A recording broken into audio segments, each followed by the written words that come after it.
Alright. We are recording.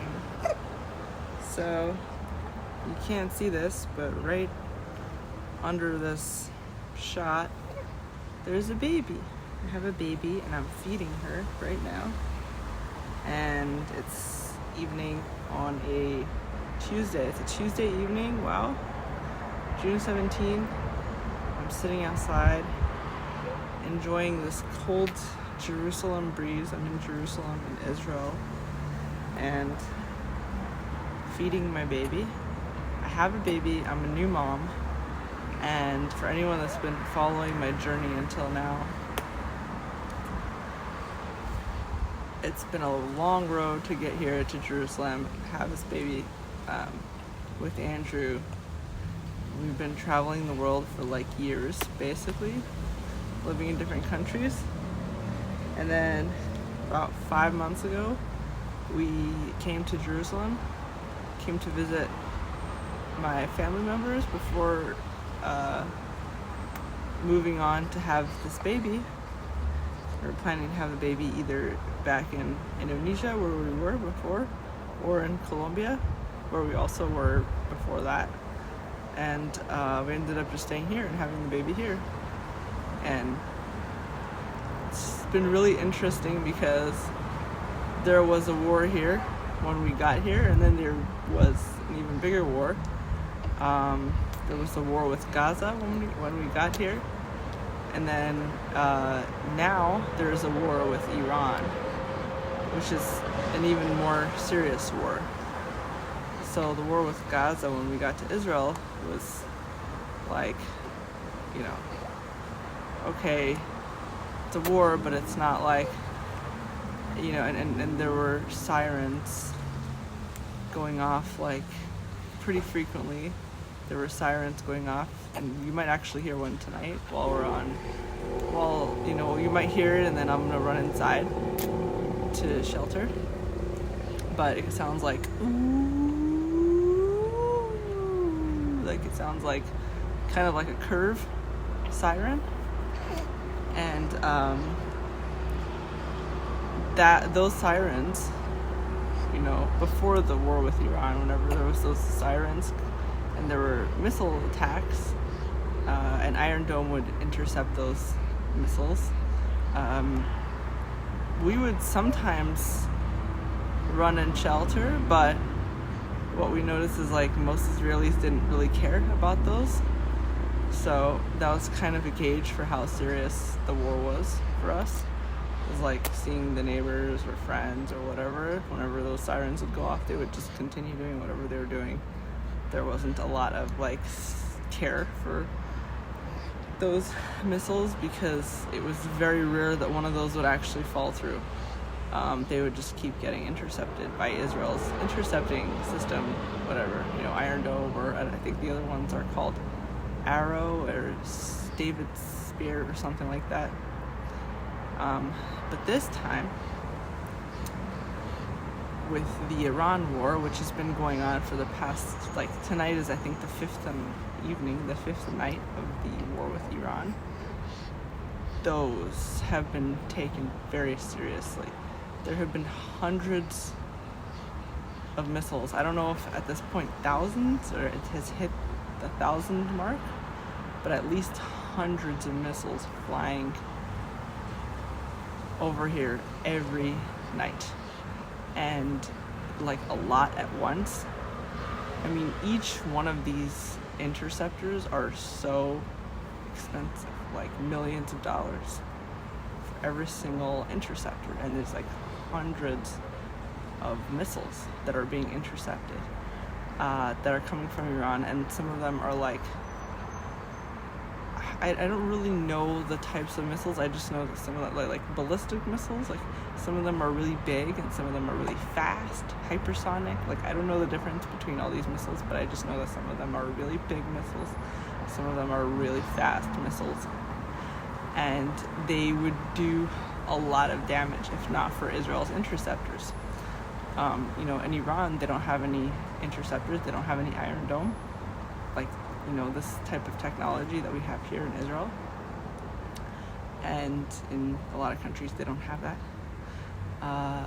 And, so if not for Israel having that, there would be millions of people dead. There'd be so much damage. A lot of people would be dead. So there's this like kind of war that is happening between Israel and Iran. That's basically a war. They call it a war of attrition, where it's everyone's bringing out their big toys. Israel's toys are defense toys mostly, and precision targeting toys, where like they have special people in Iran that they want to kill, and they've successfully killed like all those people, all like the top generals and the top heads of state and all these things. And then Iran is just like shotgunning it. They're just bringing every bomb they've got to the table, and they're just like going ape shit. They're just throwing everything they have at Israel. If they had a nuke, they would have thrown that at Israel too. But the whole point of this war is that Israel attacked their nuclear facility or whatever. Like Israel basically nuked their nuke. So they don't have a nuke. So, but if they did, they would have definitely thrown it at us. And I actually have a friend that is Jordanian. We have a friend that's Jordanian, a family friend. And he was just in Jordan, and he said that in Jordan, people, this war is not so black and white. If you look on the internet, you think that everybody hates Israel, and all the Muslims hate Israel, and they're all going to side with Iran and this and that, but it's not very black and white. And he said, like, in Jordan, there's strong support of Israel right now, because the Jordanians don't want a nuke in their backyard. They're, a nuclear war is not very black and white. It's not something that, it's not just, it only targets Israel.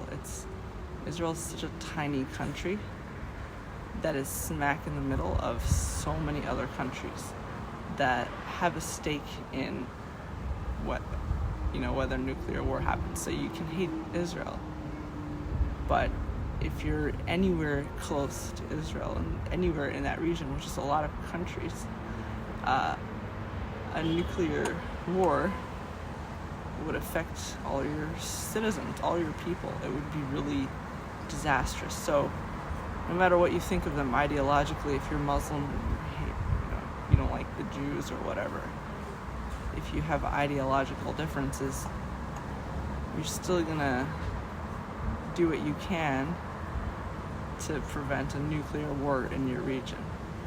So, I noticed people online were shocked that Jordan is, trying to back Israel in this war. They're like, oh, how could Jordan turn their backs on their Palestinian, neighbors? Because at the end of the day, even the Palestinians, nobody here, no Muslim, Arab, no Arabs here wants a nuclear war. They might dislike their Israeli neighbors. They might not like the Jews, but it's just a very, very different dynamic than I think any one of us is used to. I don't know a lot. I don't really understand the different politics, but I just know that this is very different. It's a very unique situation. Like, a lot of Arab countries are like basically coming up in support of Israel, either loudly or quietly in this. So anyway, I wanted to talk about a few things So talking about this war, that what it's like to come to Israel in the middle of this whole situation. Like, we're an American couple. We're Americans. We're not Israelis. I'm Iranian also, like Iranian background, but Iranian American. So my family's Iranian. I grew up in the States, but I have, Iranian birthright, meaning if I wanted, I could be, I could have an Iranian passport. I don't because of safety reasons with this current regime. A lot of Iranians are living in diaspora, meaning like they would be, Iranian citizens if they could. They would be entitled to that status, but they aren't because for whatever reason they escaped from Iran. They don't feel safe in Iran. They might be a religious minority, or they're Muslim, and most Iranians are Muslim, but they're secular Muslim. They don't really match the current regime because the current regime is very hardcore, hardcore Muslim. Even in Iran, Iranians are very, we have relatives that live in Iran. They're very chill. They're not like, people talk about Iranians like everybody is the same as the mullahs, That's not true. Iranians as a whole are very chill, very non-radical people. They're not crazy or extremist, no matter what their religion is. So anyway, that's my background. I feel like I'm rambling. It's been like months since I made one of these vlogs, and so I just feel like very rusty with my vlogging right now.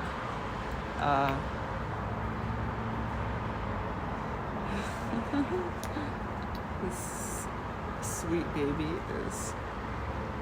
she's so cute. So that's my background. Iranian, Jewish, although if you have followed me from my Off the Derech content, you know that I went off the Derech a few years ago, like 7 years ago, or 8 years ago, 8 years. And so I made some videos about that, about leaving the Orthodox Jewish community and how that was. And then I made a video about coming back to Israel after years of being off the derech and what that's been like. So you can go back to my videos and see that. So yeah, anyways. So in Andrew not being Jewish, it's just been a very interesting experience for us. We came here, we were living in a very cool city where there's all kinds of different religions. I think Jerusalem is one of the most fascinating places I've ever been to in the world. It's a really cool city. Just the most interesting kinds of people, every religious faction that you can think of. And people think that Jerusalem is just full of strife and full of conflict because all this religious tension. But when you think about it, it's actually the most peaceful city in the world, because which city in the world has so many different religions that really, really despise each other? And in any other city in the world, they would have all killed each other. But here in Jerusalem, they're living side by side with all their different monuments and temples and whatever, religious stuff. They're living like a block apart from each other. I mean, if you go like a block away from here, a block this way, a block that way, there's every religion here. And they're very, very, very extreme people. Very extreme from all the different religions. They're all wearing their long cloaks and hats and turbans and whatever it is, and they're just living side by side. And they're not killing each other. It's amazing. So Jerusalem is a crazy, interesting city. And Israel is a crazy, interesting place. Israel is so far from anything that I've seen portrayed in the media. It's a place where people from all over the world come and are able to be protected in. You have LGBT LGBT people, like all kinds of every like minority, and the irony is like that kind of the people that claim to care about these things, about religious minorities or like sexual oriented minorities, and different types of intersectionality, the people that claim to care about that stuff usually are very anti-Israel in the world. They're very lefty, and it happens to be that they're also very anti-Israel. People that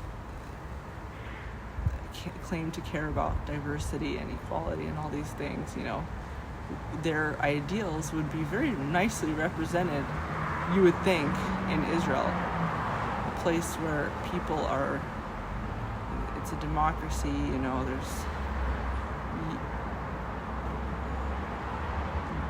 you can be who you are, you can be safe, be who you are, be protected. But just when I look on the internet, when I talk to people that haven't been to Israel or that don't know, the public opinion is so skewed. They think that there's the words that they use, a genocide, occupation, all these things. You would think that they're talking about Somalia. You would think that they're talking about a place where they have slavery or the actual racial oppression. You would think about that they're talking about Gaza or any of the places in Israel where only one religion is allowed to go. Here, every religion is able to thrive. You have Arabs, Muslims, Christians, Baha'is, Jews, obviously, walking around the streets, hanging out at the cafes. You don't have that in Ramallah or Gaza. You don't have different religions comfortably and freely just hanging out. You don't have LGBT people, holding hands and wearing matching outfits. That's just not something you see in Palestine, So just what people know out there is so influenced by propaganda and just lies, and so and it's so icky to like be part of it, to see it. It's icky to watch it, to read it. It's kind of weird to see the war being portrayed right now, because there's so many lies. Like I see on Twitter, there's people that I know, friends, maybe people I used to be friends with when I worked in politics, on the American right, so-called American right, spewing like blatant lies about what's going on with this war. They think that Israel's losing against Iran, even though Israel is like, receiving basically Iran's entire arsenal. Iran is dumping it on civilians, and still a handful of people in Israel died, and they're not heads of state, they're just like civilians, which is really sad, but like just a handful of civilians died because of Israel's interceptors and all how they've prepared. Whereas Iran, Israel's not deploying that much. Israel's not raining missiles on Iran. Israel can wipe out the entire Iran within a second, and they're not. It's very different. It's like the little dog that's barking.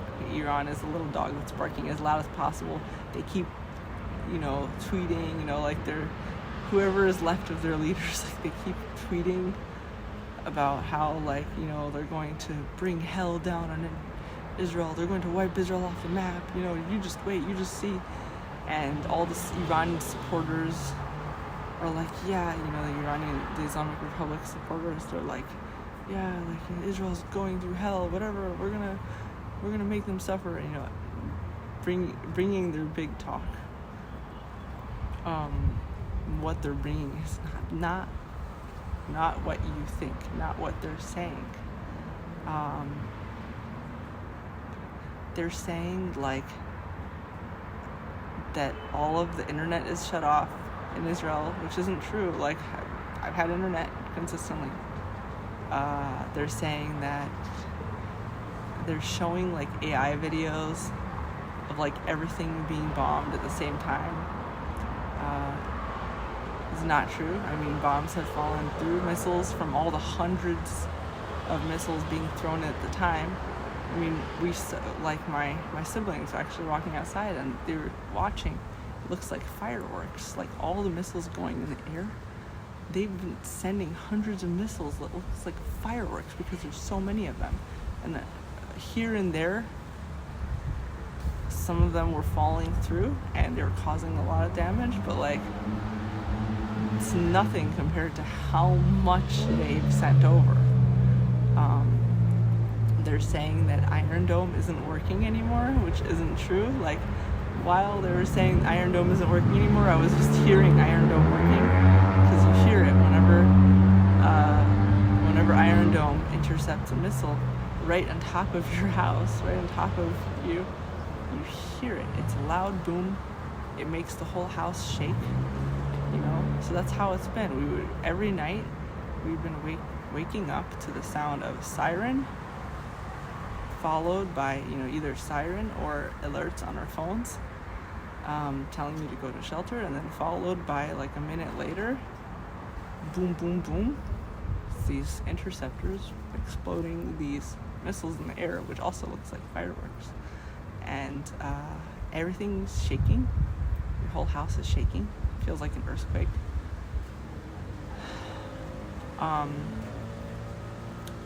And the neighbors are actually using the shelters this time. Nobody is like laughing it off or continuing on with what they're doing. They closed the stores. A lot of the stores are closed. People are actually running to the shelters whenever that happens. Again, like right now while I'm talking to you, this might go off.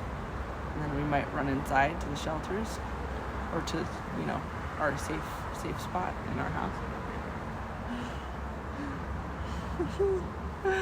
She's so cute. She's so cute. I'm like so in love with being a mom. I'm so in love with it, and I'm also so sleep deprived. It's been really stressful. Like, as wonderful as motherhood has been, I know I'm kind of pivoting onto this because I'm excited to talk about this. Like, I love being a mom. As stressful as it's been, both of us are so sleep deprived. Me and Andrew are so sleep deprived because, like, a newborn is just every 2 seconds crying, pooping, eating, needing something, and especially because with a new baby, you're kind of trying to figure out their flow and understand her needs, her specific rhythm, her schedule, and you're like developing all that, and just, you don't get sleep. I don't even have like time. I mean, she's sleeping. She's sleeping now. I have her like this so she can burp because she just had some milk. Hey, see? She's sleeping. I don't want to wake her up. She had a very, very fussy day. She's very tired. Today was a hard day for her because I think she's been gassy all day. So it's been just hard to even go to the bathroom, eat something. You know, she's fussy. She wants to be in my arm. You know, at a newborn stage, there isn't really like much you could do yet in terms of like training or getting the baby to like sit down or sleep. You know, you're still figuring her out. So eating, going to the bathroom, sleeping, especially, like all these things that you take for granted, it's hard. It's a cat, by the way. It sounds like a kid, but that's a cat. So I've just been really tired. really up and down. I mean, actually now I'm okay. It's been a month since I've had her. Finding my groove. But the first couple weeks has been very, very, very difficult with a newborn. Just totally being disoriented, recovering from a very, very intense labor, which I'll tell you about. I'll tell you about what it was like to give birth. It was very, very intense. And so recovering from that, bleeding, you're bleeding after you give birth. You're bleeding a lot for weeks from your uterus. Your body is still going back to its normal shape, so you're kind of disfigured. Your body is disfigured, and you're going from looking pregnant to being your uterus contracting, going in, your belly going in. You have all kinds of aches and pains, and then also you're tired. Also, your body is producing milk for the first time, so you're extra tired, even more than you'd normally be. But then you're abnormally extra, having no sleep, even less sleep than you normally have, much less sleep. I mean, you're lucky if you get 1 or 2 hours every night, basically. You're lucky if you get 1 or 2 hours every night. That's what I'm talking about. Sleep deprivation is crazy. Several nights where I was losing my mind, I was crying, I was feeling really, really crazy, not myself. It's just been very intense. And it's really calming down. That's one thing that everybody always was saying, I was telling. And then also you're getting so many messages from people. People have been very, very loving and supporting, bringing us food, taking care of us, especially here. Just such a strong community vibe. The neighbors have been bringing us food. It's just been so warm and welcoming. And it's also overwhelming because you're just getting a lot more messages from people, from friends, family, loved ones. And you're not able to respond to all of them. I feel the people that are the most important to me in the world, sending me messages and me not being able to respond.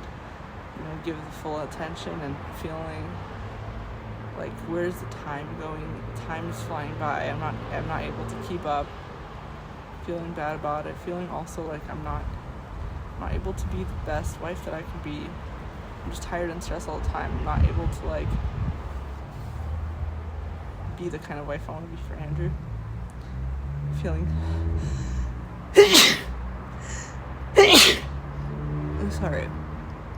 Feeling bad about that. I don't know why she's not burping.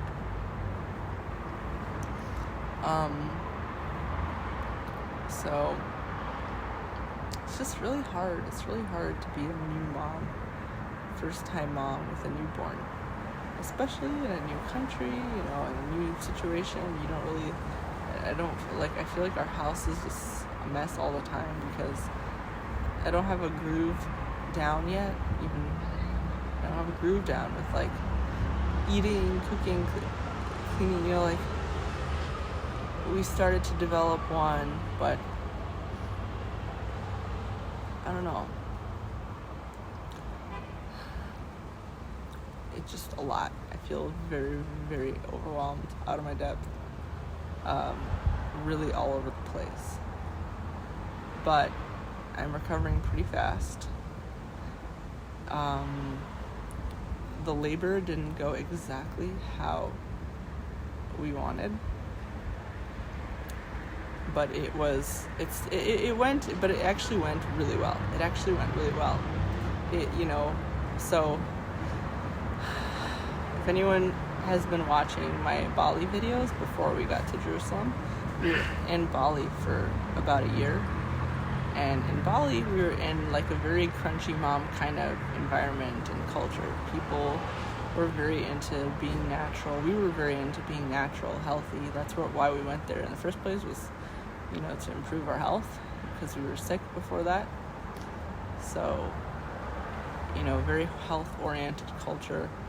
we were right next to a natural birthing center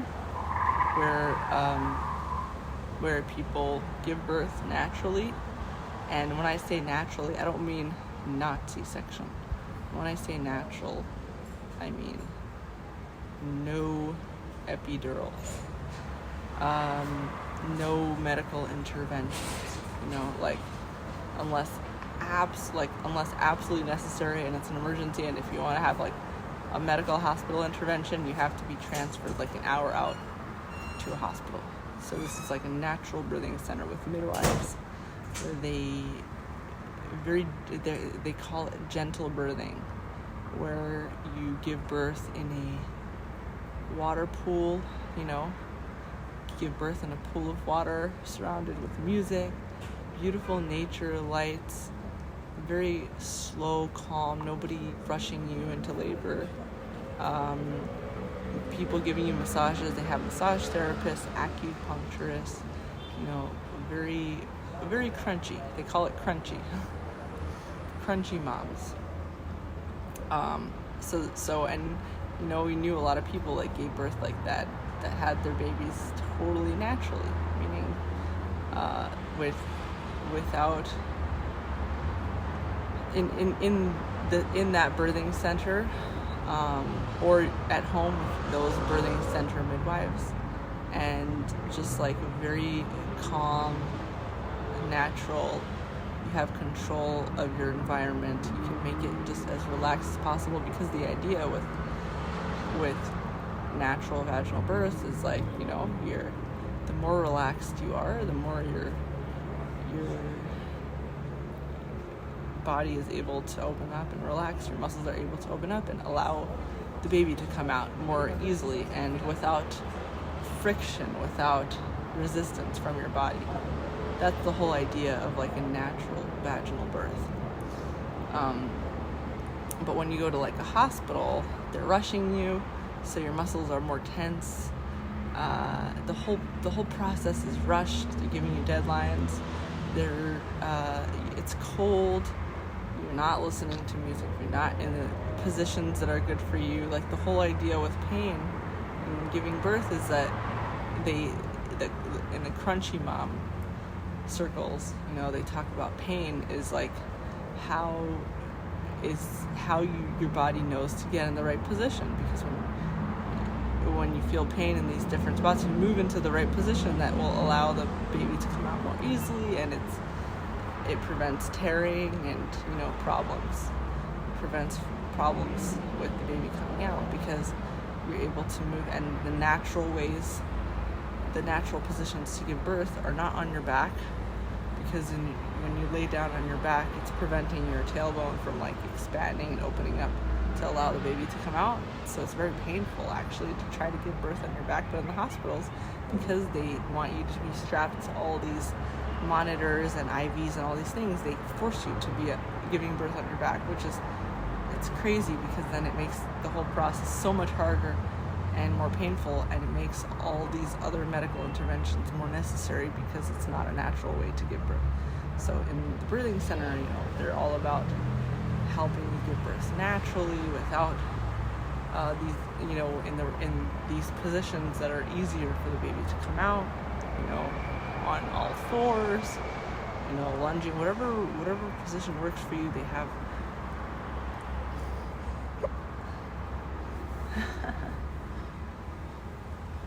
So anyways, we were very much in the crunchy mom environment in Bali, and we came to Israel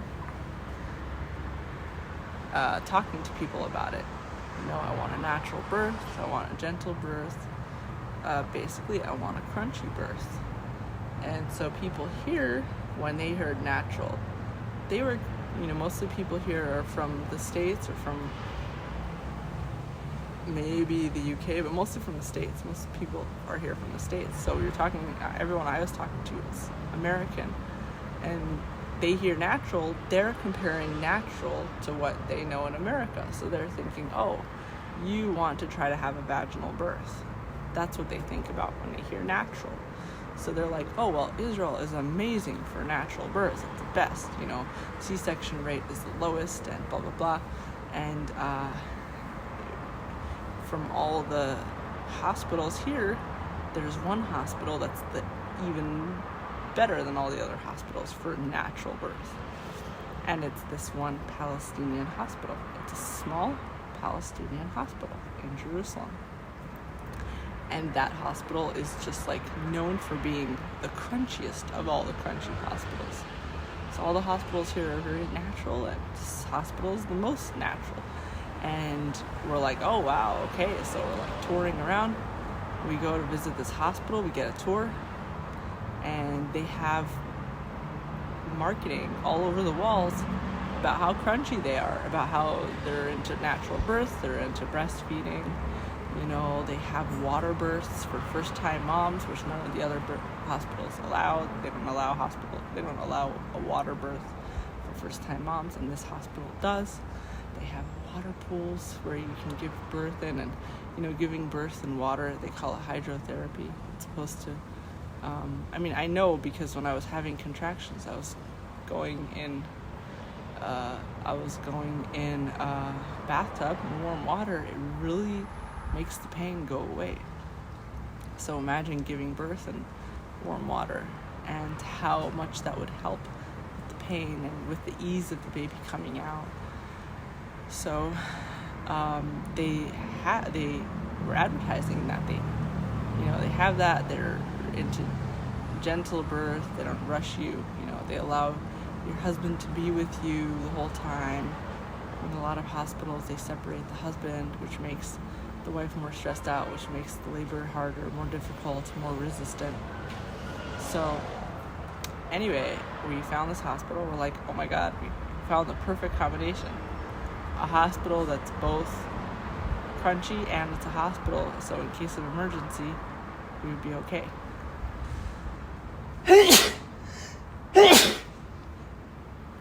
It wouldn't be like Bali, where we would have to, in case of emergency, travel an hour out to the hospital.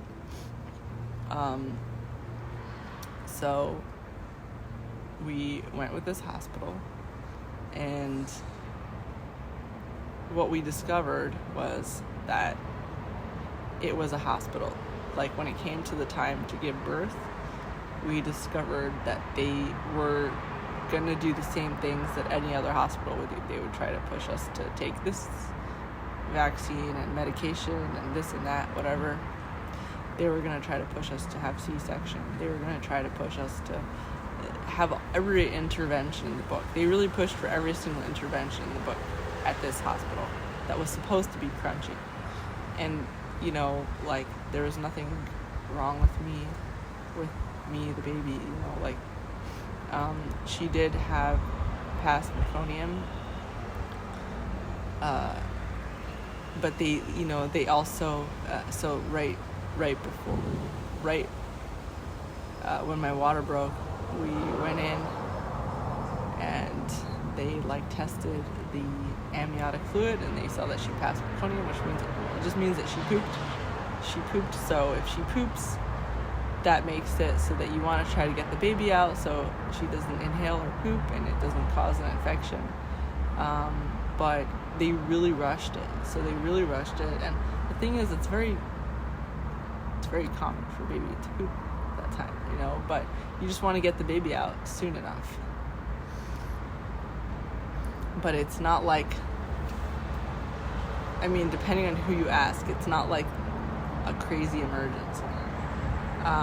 She ended up being fine, but it's a risk.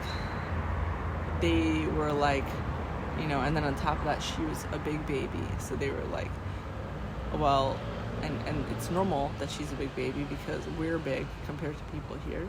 Andrew's huge, so it's normal that he has a big baby, and she's not even that big compared to the other babies that were born in my family. We just have big babies in our family, and so they made a big deal about it. They're like, well, she's so big, we need to do C-section, and so many different things. They, I was under the impression that we would be able to have a water birth. All that went out the window when it came time to deliver the baby. no water births. They wanted to monitor her the entire time, which meant that I had to be laying on my back the whole time through the entire labor, which was very painful. And I'm still having extreme pain in my tailbone because of that birth, because I was for 12 hours I was laying on my tailbone, which was extremely painful and not natural for me, in a very uncomfortable position, because that was the only position that would allow them to monitor me effectively the entire time. With, they wanted to monitor me consistently without, I think it's called intermittent monitoring. They wanted intermittent monitoring. So that's something that none of these things, I didn't expect any of these things from this hospital, but they did. They expected, it was just a hospital. It was very hospital-y, and they so they wanted to do that. They wanted to induce me right away. So actually, until I was 7 centimeters dilated, so the baby comes out at 10 centimeters, right? Until 7 centimeters, I was on Pitocin, which is synthetic oxytocin, and it's very painful to be on Pitocin with no epidural, because we're trying to get the baby out to come out fast. So that was another thing that I didn't expect that I would be having, was getting artificially induced. It rushes the pregnancy. It causes further complications. It puts the baby in distress, because it's just an unnatural synthetic way of inducing the pregnancy, artificial contractions, to try to push and force the baby to come out faster. The baby's not, your cervix isn't ready yet, it's not relaxed yet, it's not dilated, it's pushing the baby out to come. So it was just so many things that were exhausting both me and the baby. A very traumatic situation for both me and the baby. So it's Pitocin. And the thing is, this stuff is normal in hospitals. People put their bodies through all kinds of medical interventions that are really traumatic on the body. They do this every day, because that's just the way it's done in hospitals, because they don't have time. They don't have the time for you to labor naturally in what might take 36, 48 hours. People labor for 48 hours. If you do it naturally, if you don't put in all these interventions, it might take you 48 hours for the baby to come out naturally. They don't have time. The hospital doesn't have time. People don't have the patience. They're scared.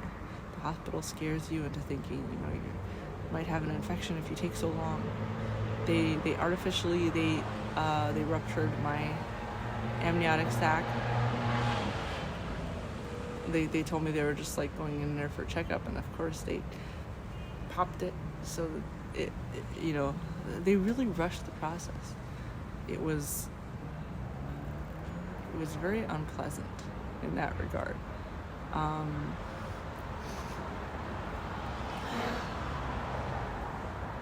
When it was time to push, Andrew was having to fight constantly to be with me. He was having to fight to be with me. He was having to fight to keep the baby with us.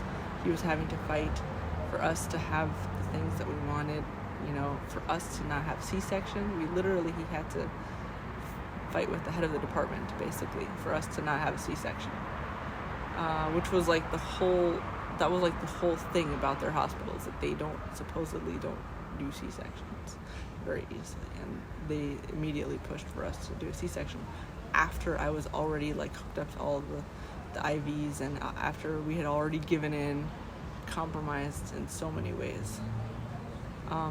There was no music.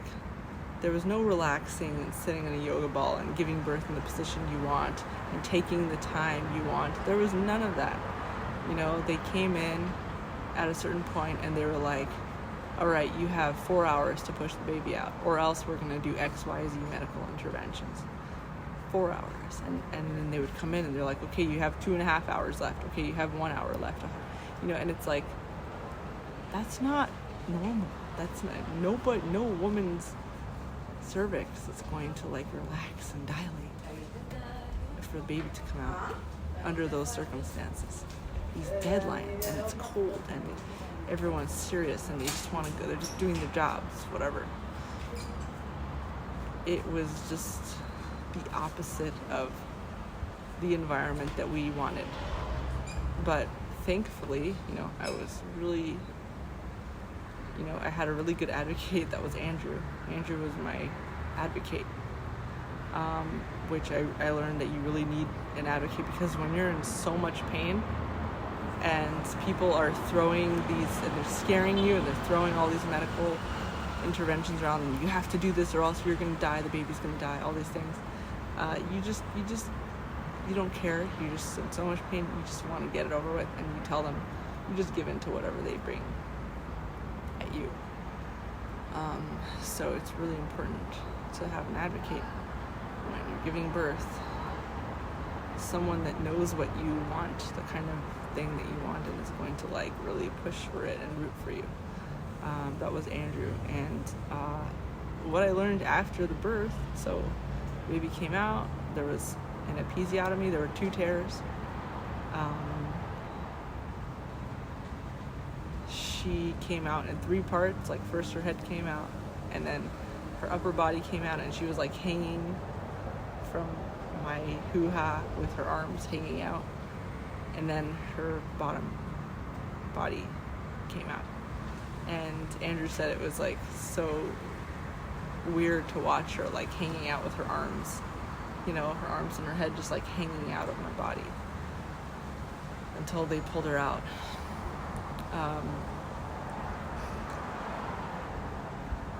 And in the hospital, I wanted to exclusively breastfeed, which I do. I exclusively breastfeed her, but they were just like, your milk isn't coming in. She's hungry. She's not feeding. Yeah, she needs more milk. And they were just constantly pressuring and rushing. Well, if she's not being fed, she needs formula. And the thing is, it's very normal. It's very normal for your breast milk to take a few days to come in after you give birth, and for there to first be colostrum, and then it takes a few days for your breast milk. It's very normal for the baby to lose some weight, which they understood that too, but I felt like they were just rushing me with the milk constantly. So that all being said, they were just like, they just wanted to feed her formula, which we knew that we didn't want. We did not want her to drink formula. We wanted to exclusively breastfeed her. Maybe pump, but maybe pump so she drinks my breast milk out of the bottle. But it was very important for us that she's breastfed. At the end of the day, they were a hospital, and hospitals, and they wanted to compete with the other westernized hospitals in the area. So they were going to do hospital stuff. At the end of the day, what I learned is that there is no crunchy hospital. It's just not possible. If it's a hospital, they're going to be a hospital. And if you want a crunchy birth experience, you have to do it at home with a midwives, whatever. And here in Israel, it's really hard to get a midwife because they just have a lot of laws around it. It's very complicated.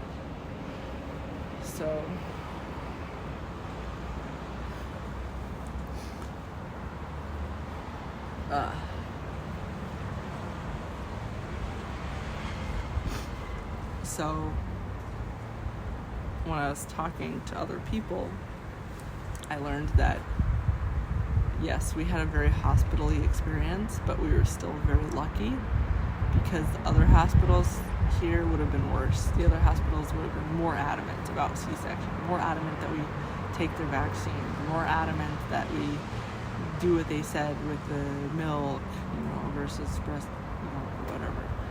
The other, from what it sounds like, talking to other people, they also wouldn't have let my husband with me in the room. We were very lucky because Andrew and I, we had a private room. The other hospitals wouldn't even have that here. So, so many things that I learned that, wow, while it was jarring to have such a very hospital-y experience, which we didn't want, we wanted a crunchy experience, not a hospital experience. So while that was frustrating, it was still much better than giving birth in any of the other hospitals. And so it was a Palestinian hospital. You go inside and there's signs that are welcome to state of Palestine or whatever. It's a Catholic Palestinian hospital, meaning it was donated by some Catholic organization, but everybody in the hospital is Arab Muslim for the most part. Most of the people that we came across, and the nurses were actually, most of the nurses were really nice. The nurse that delivered the baby, her name was Fatima or something. I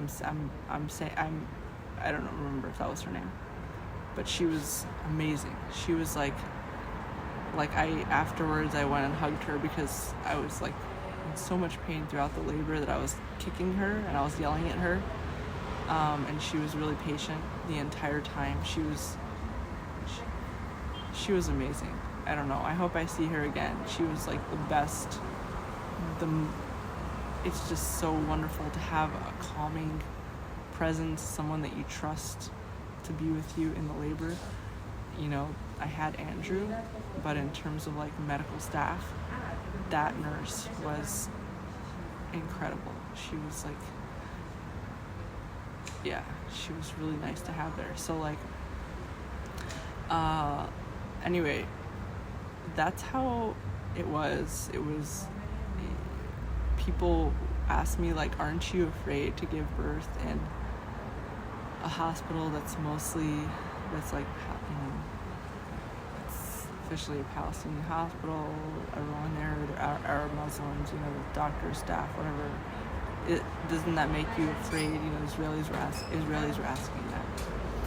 And for me, I didn't feel, it was a hospital. I didn't feel, it felt official. It didn't feel like I was giving birth in some the kind of Palestinian hospitals you read about in the news that they're hiding bombs and shit like that. It didn't feel like that at all. It didn't feel unofficial. It felt very official. So it didn't feel weird or awkward,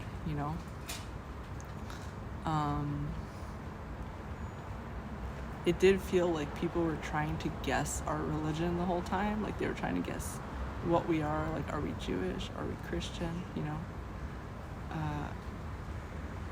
Which is natural. Everybody's always trying to guess our religion wherever we are, because it's not obvious. I'm Middle Eastern looking, and Andrew's a white guy, white American, and we don't really dress any specific way.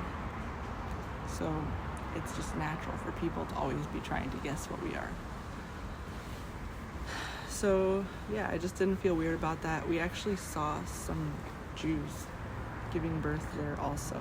Not a lot, because we were going to our checkups every week, and then towards the end every few days. And so every once in a while we would see a Jewish couple there. And yeah, it looked fine. It's giving birth in any Middle Eastern hospital. That's what it felt like. It felt like we were in Jordan or something giving birth. Or Kuwait. I don't know. Any Middle Eastern country where all the staff members are Arabs. So that part wasn't weird. It wasn't nearly as weird as you would expect. And there wasn't, like the people that were working there, they were like Arab Israelis, so it wasn't like, there's the type of Palestinians that are like anti-Israel. They're like, they live in, they live maybe in Gaza or whatever, and they kind of like, they have the green license plates, like they totally have their own system going on. There's those kinds, and then there's Palestinian Israelis. That's what these people are mostly, is Palestinian Israelis. They're Israeli, they're like loyal to Israel.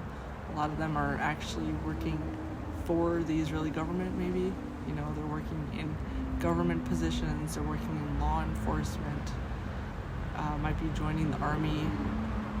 So they're not like Palestine, It's kind of like a murky, and I'm still learning about this myself. Like, they're working in, the doctors are working here and in the other Israeli hospitals. They're not like in their own Palestinian bubble necessarily, and they're not anti-Israel. They're I saw one of the staff members with her family. I saw the other day in the Christian quarter. We were walking through the Christian quarter, and she was there. Oopsie.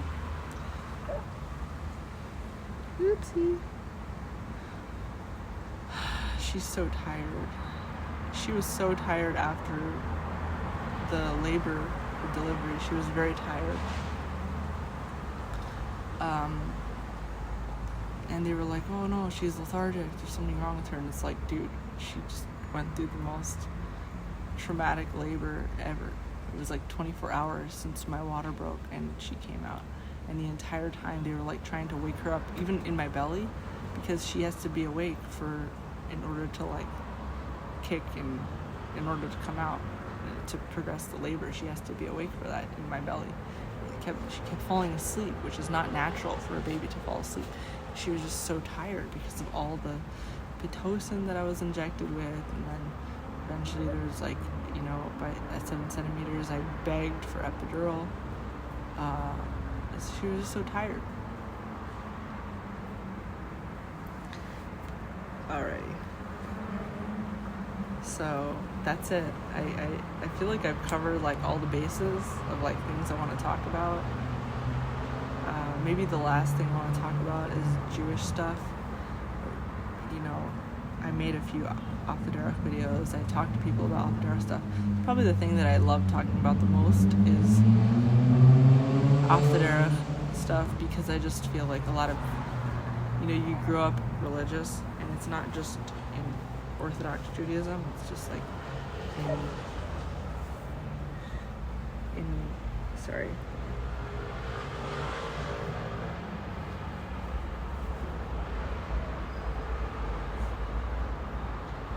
it's not just in Orthodox Judaism, it's like in any religion that's like very intense and like has a lot of rules.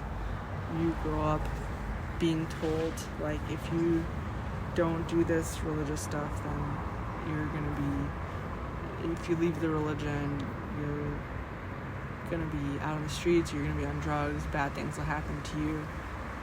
If you try to leave, you're gonna live a life of sin, you'll be in solitude,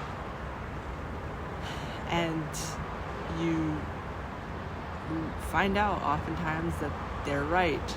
Everything they say is right. When you try to leave the community, you're on your own. It's a very traumatic experience to go from such a sheltered community where everything's kind of laid out for you, and you don't know anything outside of it, to try to like then operate in the real world. It's very hard to do that.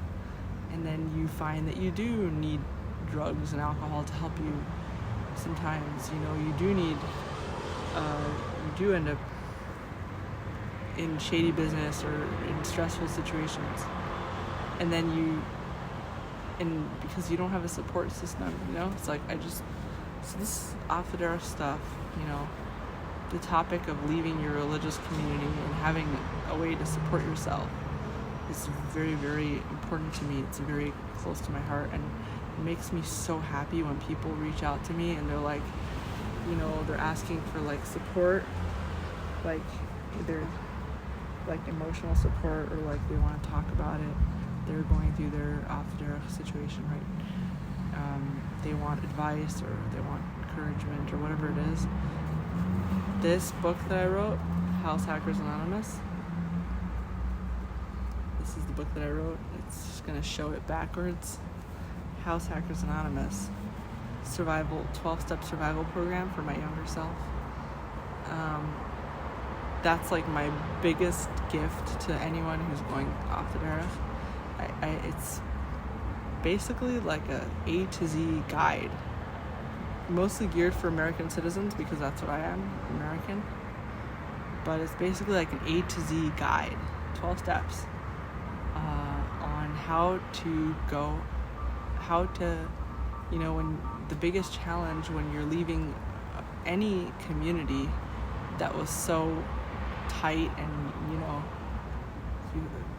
you're like in it, and like the biggest challenge with leaving any like really tight isolated community is often that you need a support system, you need financial support outside of it, and usually you don't have it.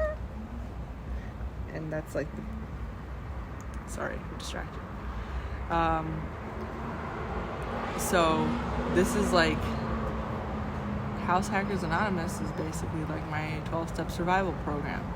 How to basically build your machine outside of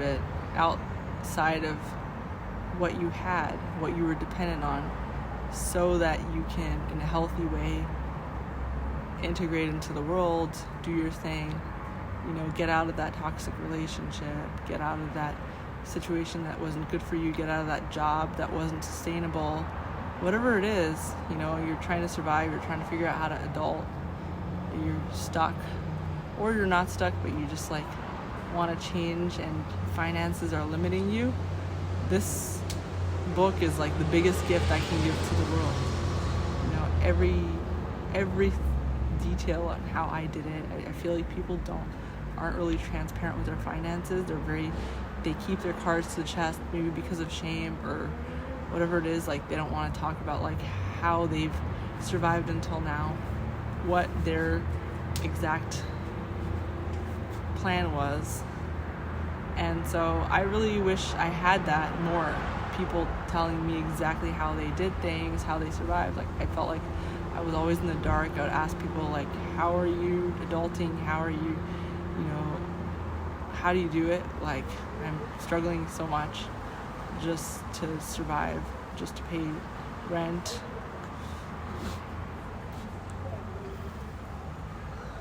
I wish more people were transparent about how they did it. And so this is like basically what I would want for my younger self, this book. Alright, so hope you check it out. There's a bunch of links down there and in the description.